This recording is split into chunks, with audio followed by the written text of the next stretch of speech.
How do? We're getting somewhere. We're making some headway. I've been kind of in and out of the workshop all day today, so I haven't filmed anything yet. I've just been wanting to get cracking with this. Because you don't really need to see me hammering studs into a guitar and wiring. Because it's not about that. Look at this.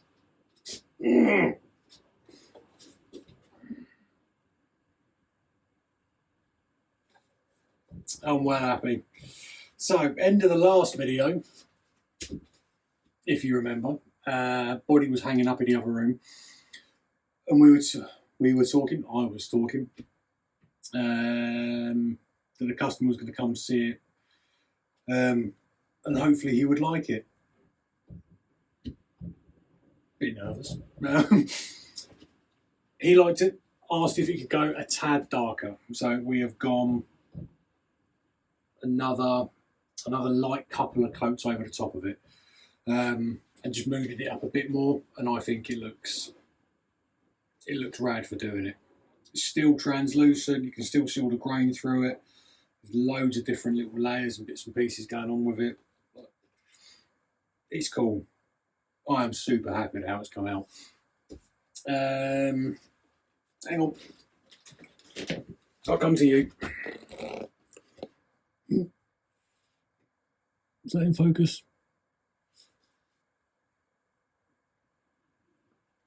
Focus. Well, yeah, there's some wiring. It's all neat and tidy. I'll show you another one.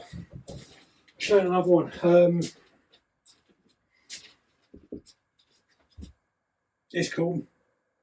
Now for the fun bit. I've spent a couple of hours putting it together, wiring it, sorting everything out, making sure the neck angle was 100%. I did a very teeny tiny little tweak and just increased the angle a teeny wee bit. So you know when I said a couple of 3 videos ago, it was 3, but I went with 2 around there somewhere. Should have just stuck with 3. Lesson learned.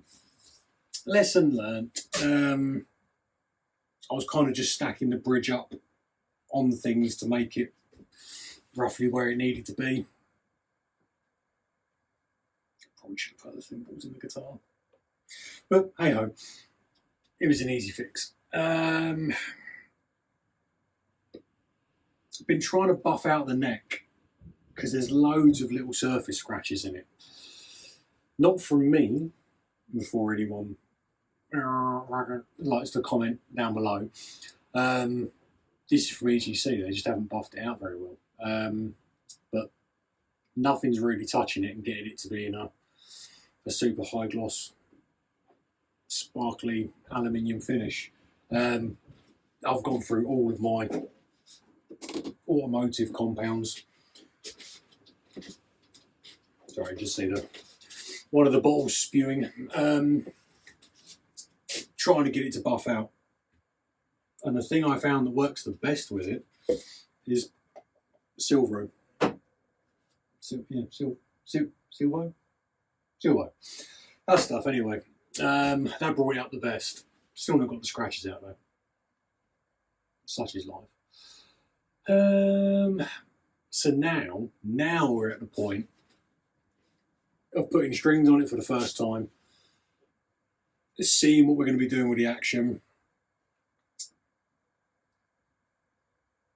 and seeing how well the neck's sitting and how much we're going to have to do fretwork wise, and whether we're going to crack the neck jig out and sort it out in the neck jig, or whether we can just use the understring levelers and go from there. I don't think the neck's going to move enough, so I think we're just going to be using the understring. Going with some Ernie balls, not even slinky, 1256s, and we're in going to be in drop C. Right, strung up, in tune into tension. The action's ridiculously high at the minute, but we're not worried about that. What we want to see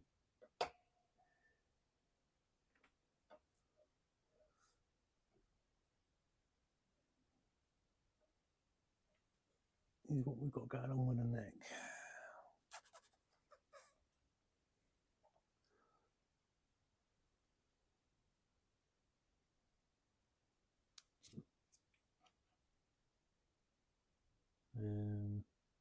What we've got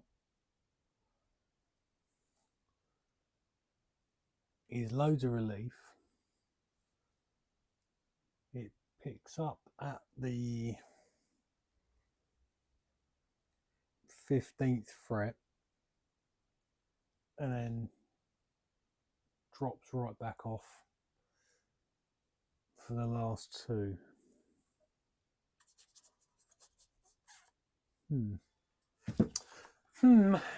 He says.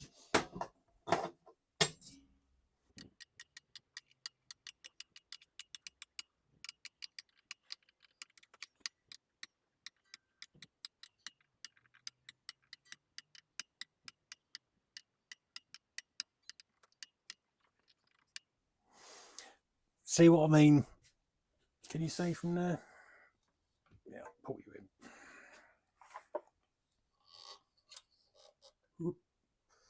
Right. This fret, where this drops off quite a lot over the last fret. In the middle, fine, perfectly level. Treble side, loads of rock. Bass side, even more rock. So it's not 100% consistent. Everything's seated where it should be. There's nothing that, it's not like frets have popped up. Like they're in there. But what we're going to do, all we're going to do is just leave it for this evening. Just leave it under string tension for the first time. Let's not go nuts. Just let it be. Just give it overnight. And see if it does any settling, if anything pulls anymore, because it's pointless doing a fret level now. If sitting under string tension, it continues to move because there's no truss rod to adjust anything. So might as well let it find its place.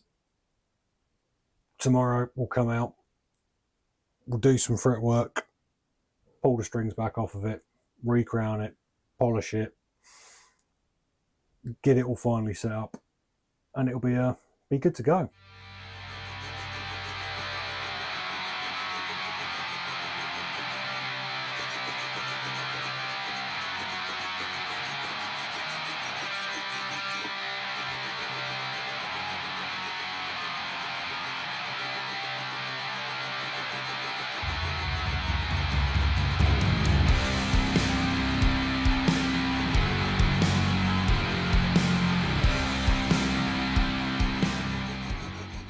It's really hard to see with the reflection of the neck.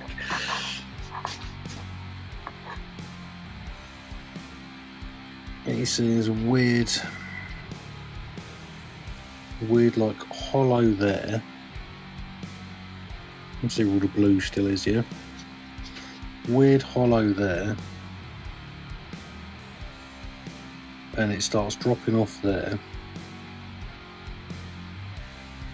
Okay there, and drops off on the last couple. Happy dog.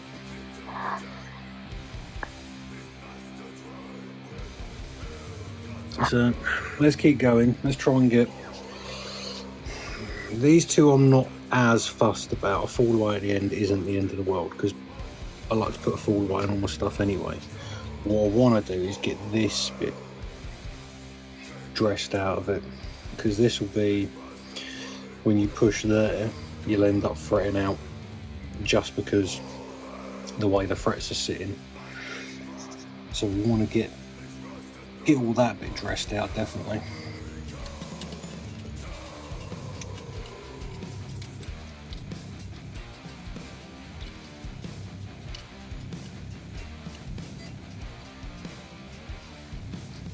quick point with the fret bar things.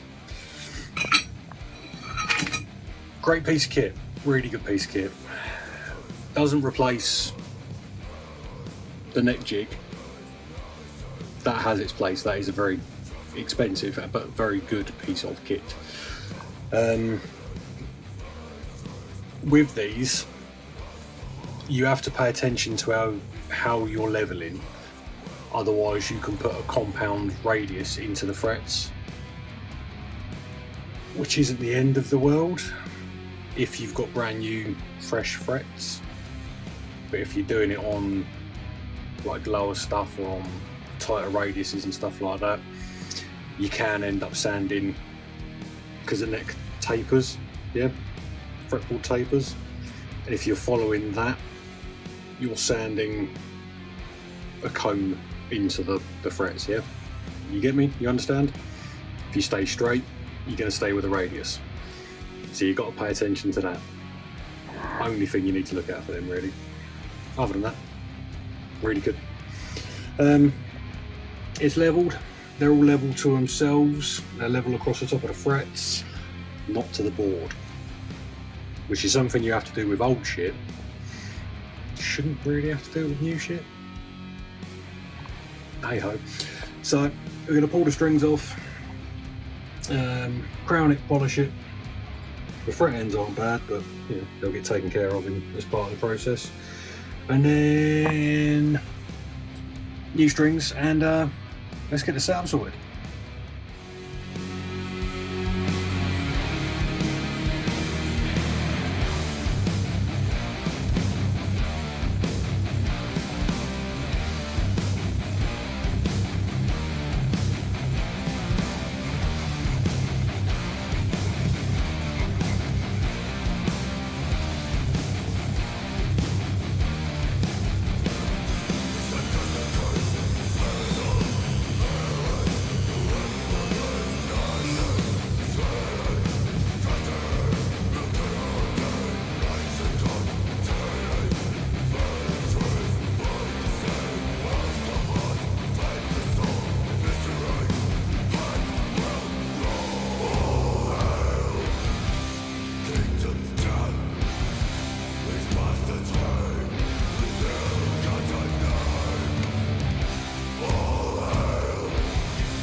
Right then.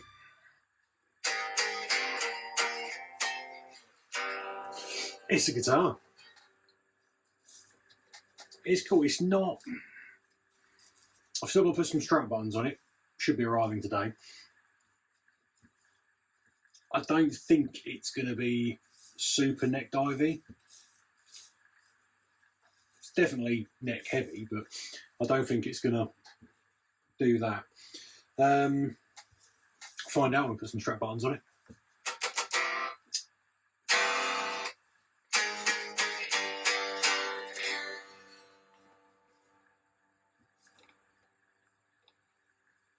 Acoustically is loud.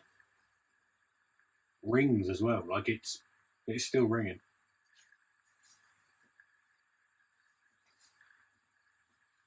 Just stopped.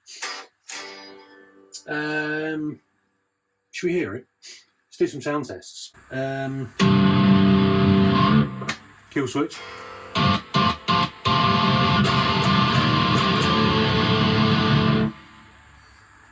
Alright. So, just the bridge pickup.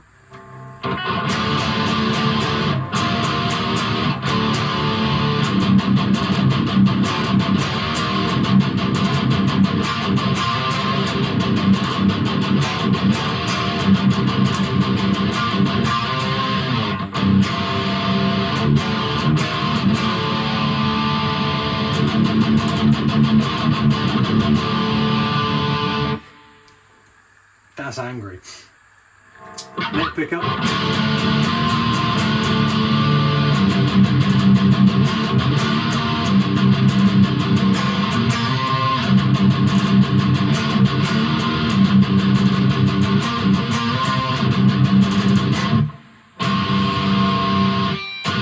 I like it. Both on together.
Done. Except for some knobs and some strap buttons. Strap buttons will be here later today. If I remember, I'll do another little video just to show how well it balances. And if I've done that, I'll put it in now. If it's not there, I didn't do it. But it's done. What do you reckon? Oof. I shall put some B-roll shots in over the top of this. But let's go through the specs while we're doing that. We have got EGC aluminium neck, stainless jumbo frets, Goto tuners, Goto bridge and tailpiece, all CTS pots, orange drop caps, pure tone jack. I don't know the make of the switch, but it's the same one that's in the BFG Gibsons. And then we have Swamp Ash body, black finish on that, matching little control cavity cover as well, which lines up quite nicely if I do say so myself. And then to top it all off, we have got some Old Bones depth charge P90s, which sound incredible. This thing's really cool. The fact it doesn't have a switch and it's volume is quite cool. You can blend it in. The tones act kind of globally. They get a bit dark, but I think that's just nature of the beast. Matt's not going to use them, so we don't need to worry about too much, but we can put some resistors in line if needed. Pretty sure everything's just going to get set on 10. Like he said, he's never going to go further than like the 12th fret. So is what it is, isn't it? So we're done. Thank you very much for following along. No idea what the next project's going to be. If you got something cool you want built, give me a shout. If you want one of the things I build, definitely give me a shout. Need anything repaired? Also give me a shout.